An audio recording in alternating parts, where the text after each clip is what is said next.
ഈ ഉയരപാത നിർമ്മാണത്തിനിടെ ഗർഡർ വീണുണ്ടായ അപകടത്തിൽ ഗുരുതര വീഴ്ച സംഭവിച്ചു എന്ന് നാട്ടുകാരടക്കം പരാതിപ്പെട്ട സമയമാണ്.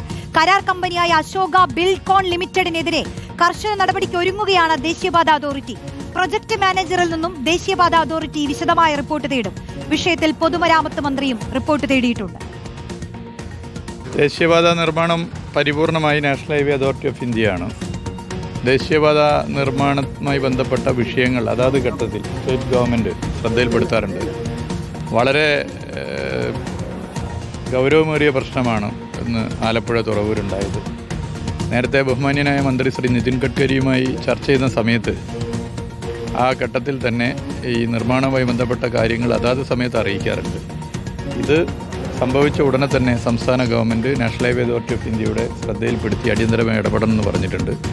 എവിടെയൊക്കെയാണോ വീഴ്ച അത് പരിശോധിക്കണം, മേലിൽ ആവർത്തിക്കാത്ത നിലയിൽ ഇടപെടേണ്ടത്. റഹീസ് ചേരുന്നു. റഹീസ്, മന്ത്രി പറയുന്നതും പരിശോധനകൾ വേണമെന്നുള്ളതല്ലേ? എത്രയും പെട്ടെന്ന് ആ പരിശോധനകൾ നടക്കുമല്ലോ അല്ലേ? മന്ത്രി റിപ്പോർട്ട് തേടിയിട്ടുണ്ട്, ദേശീയപാത അതോറിറ്റിയും റിപ്പോർട്ട് തേടിയിട്ടുണ്ട്. ആ കമ്പനിക്ക് ഇതിലൊരു വിശദീകരണം നൽകേണ്ടി വരും. കാരണം അനാസ്ഥ സംഭവിച്ചിട്ടുണ്ട് പല കാര്യങ്ങളിലും. മന്ത്രി എന്താണ് പറയുന്നത്? റോഷ്നി, ഈ വിഷയത്തിൽ സംസ്ഥാന സർക്കാരിനോ സംസ്ഥാനത്തെ പൊതുമരാമത്ത് വകുപ്പിനോ വലിയ റോളുകൾ ഇല്ല എന്നതാണ് സത്യം. എങ്കിൽ പോലും സംസ്ഥാനത്ത് സംഭവിച്ച ഒരു ദുരന്തം, ഒരു അപകടം എന്ന നിലയിൽ സംസ്ഥാന സർക്കാർ അതിനകത്ത് ഇടപെടാൻ പറ്റുന്ന കാര്യങ്ങൾ ചെയ്യുന്നുണ്ട്. ആദ്യ പടിയായി അപകടം ഉണ്ടായതിനു പിന്നാലെ പൊതുമരാമത്ത് വകുപ്പ് മന്ത്രി PM മുഹമ്മദ് റിയാസ് PWD സെക്രട്ടറിയായ ഡോക്ടർ K ബിജുവിനോട് ഇത് സംബന്ധിച്ച ഒരു റിപ്പോർട്ട് ആവശ്യപ്പെട്ടിട്ടുണ്ട്. K ബിജു ഇതിൽ എന്താണ് സംഭവിച്ചതെന്ന് നാഷണൽ ഹൈവേ അതോറിറ്റി ഓഫ് ഇന്ത്യയോട് ഒരു വിശദീകരണം തേടി.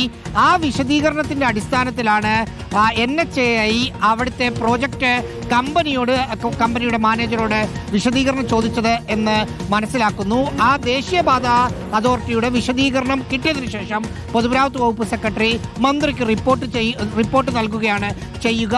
ഇനി ഇതിനു മുമ്പും ഇത്തരം സംഭവങ്ങൾ ഉണ്ടായപ്പോൾ ശ്രദ്ധിക്കണമെന്നും ഇനി ഇങ്ങനെ ഉണ്ടാകാതിരിക്കാൻ നോക്കണമെന്നും ഒക്കെ പറഞ്ഞ് സംസ്ഥാന സർക്കാർ പലവട്ടം ദേശീയപാത അതോറിറ്റിയെ ബന്ധപ്പെട്ടതാണ്. അതിൽ പറഞ്ഞു പോകുന്നതല്ലാതെ പ്രത്യേകിച്ച് ഒന്നും ചെയ്യുന്നില്ല.